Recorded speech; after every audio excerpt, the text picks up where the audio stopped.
ঢাকাটা খুলে দেখব, ঝোলটা ফুটে গেছে। এবার মাছগুলো এক এক করে দিয়ে দেবো।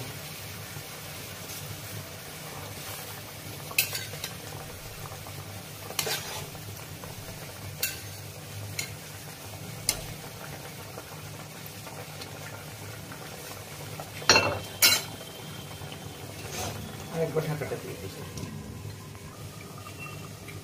ঢাকাটা খুলছি, মাছগুলোকে একটু পাল্টে দেবো। নমস্কার বন্ধুরা, আজ শনিবার, আমি হাজির হয়েছি সুতপা মিত্লিস কিচেনে। আজ আমি একটি নতুন উপস্থাপনা আপনাদের সামনে তুলে ধরবো। আশা করি আপনাদের এটা ভালো লাগবে। তো আসুন বন্ধুরা, আজ আমি কি দেখাই, আমার সঙ্গে থাকুন আর উপভোগ করুন। আজ আমি বানাবো সর্ষে বাটা।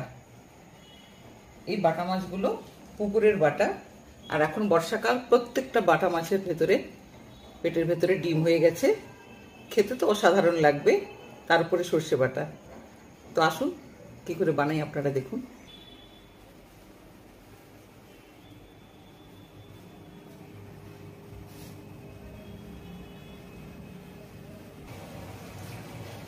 আজ আমি সর্ষে বাটা দিয়ে বাটা মাছ বানাবো। তার জন্য বাটা মাছ, উপকরণগুলো একটু দেখিয়ে দিই। ফোড়নের জন্য আমি নিয়েছি 5 ফোড়ন। কালো জিরে দিয়ে আপনারা করতে পারেন, আমি 5 ফোড়নটা প্রেফার করি, তাই আমি দিয়েছি।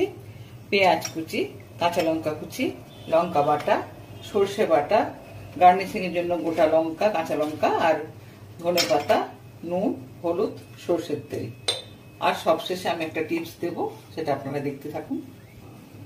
প্রথমে আমি মাছগুলোতে ভালো করে নুন হলুদ মাখিয়ে নেব।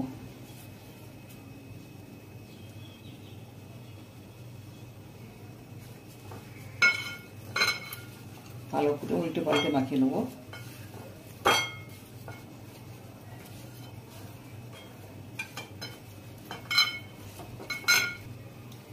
আমি 10 মিনিট মাছটাকে রেখে দেবো, যাতে ভেতরে নুনটা ভালোভাবে ঢুকে যায়।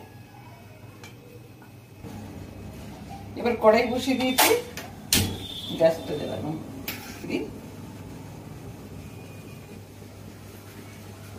কড়াই গরম হয়ে গেছে। না, কড়াইটা আমাকে ভালো করে গরম করতে হবে, যেহেতু মাছটা ভাজবো।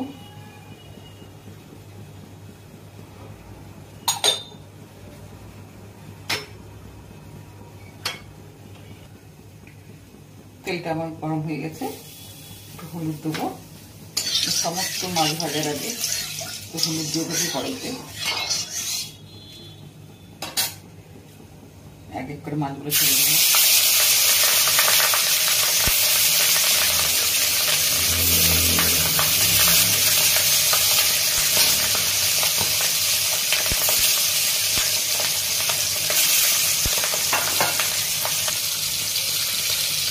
এবার আমি একটু উল্টে দিচ্ছি মাছে।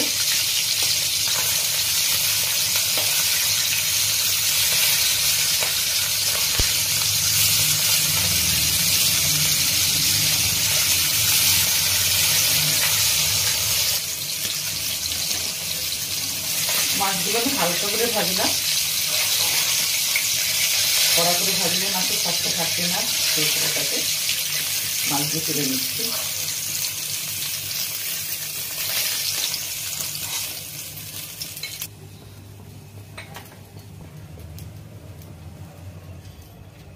ওই কড়াইতে, ওই তেলে আমি 5 ফোড়ন দিলাম, একটু ভেজে নিই।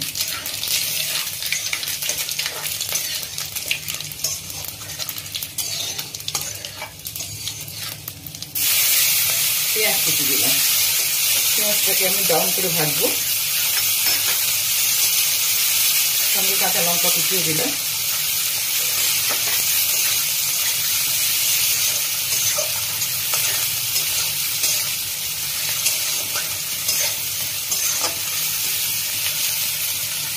একসঙ্গে নুন দিয়ে দিলাম পরিমাণ মতো, তরকারিতে আমি যতটা নুন লাগবে একসঙ্গে দিয়ে দিলাম।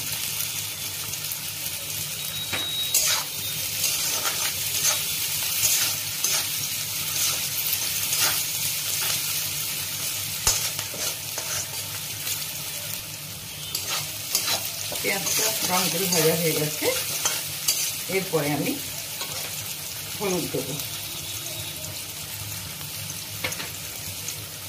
আর লঙ্কা বাটা।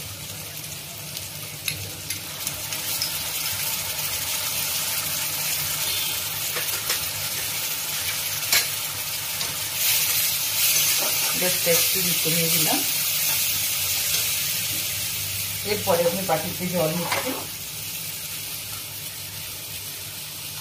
সর্ষেটা দেবো।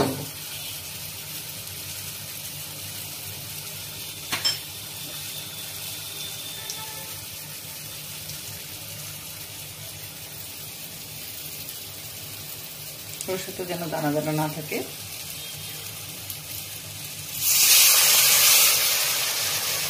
আর একটু জল দেবো।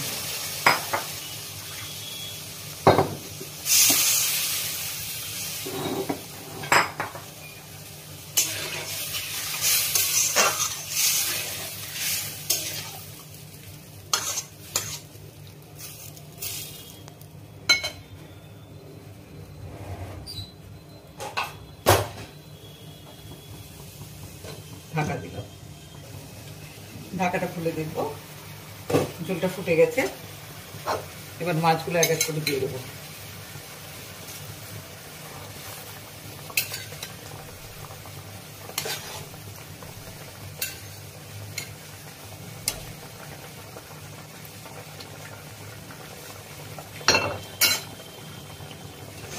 আর একবার ঢাকাটা দিয়ে দিচ্ছি। ঢাকাটা খুলছি, মাছগুলোকে একটু পাল্টে দেবো।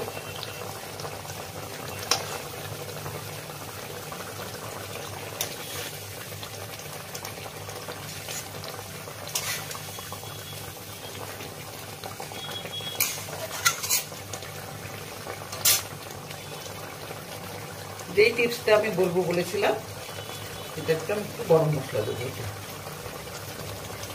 এটা দিলে পুরো তরকারির স্বাদটা পাল্টে যায়, আপনারা দিয়ে দেখবেন।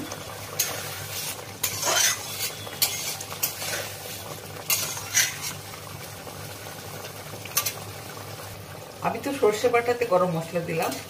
যদি ছোট মাছের তরকারি হয়, চচ্চড়ি, সেখানেও পেঁয়াজ পাতা টাতা সবই তো থাকে, সঙ্গে হওয়ার আগে ঠিক একটু গরম মশলা ছড়িয়ে দিলে তরকারির পুরো স্বাদটাই পাল্টে যায়।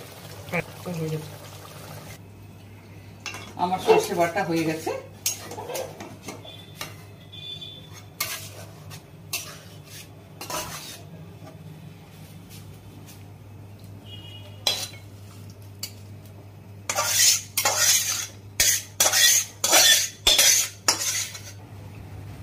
এবার আমি মাছের উপরে একটু গার্নিশ করব কাঁচা লঙ্কা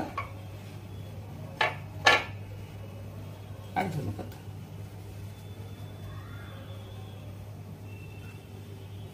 সরষে বাটা কমপ্লিট হয়ে গেছে।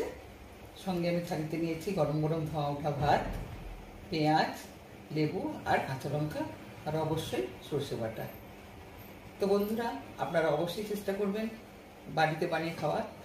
আর আজকের রেসিপিটা আমার কেমন লাগলো অবশ্যই আমাকে কমেন্ট করে জানাবেন। নমস্কার।